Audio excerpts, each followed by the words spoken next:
உருவகேலின்றது வந்து அது என்னங்க சொல்கிறது, நான் அதை அட்ஜஸ்ட் ஆகிக்கிட்டேங்க. ஒன்றும் பண்ண முடியாதுன்ற ஒரு நிலமையில தான் இருக்குது.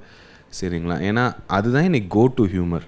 என்னை பார்த்து இதெல்லாம் காமெடியாடான்னு கேட்குறவங்க ஒரு உருவகேலி பண்ண காமெடி பார்த்து விழுந்து விழுந்து சிரிப்பாங்க.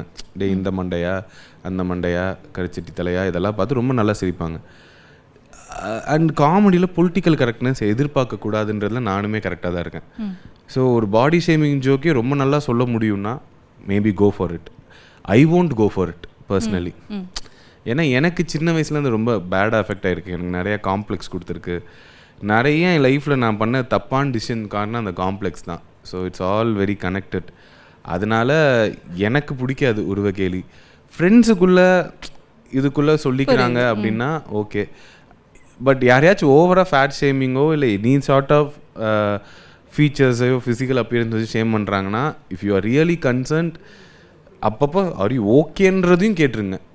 ஏன்னா அது என்ன சி தோ நான் வந்து சொல்லலாம், ஏன் உங்களால் உடம்பை குறைக்க முடியலாம் இல்லை, அதுக்காக நீ என்னது கலாய்க்கணுன்ற அவசியமோ திட்டணுன்ற அவசியம் இல்லையா?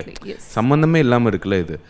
ஸோ அதான் அது you have to maintain it with limit. முடிஞ்சால் பண்ணாமல் இருக்கிறது அதை விட நல்லது.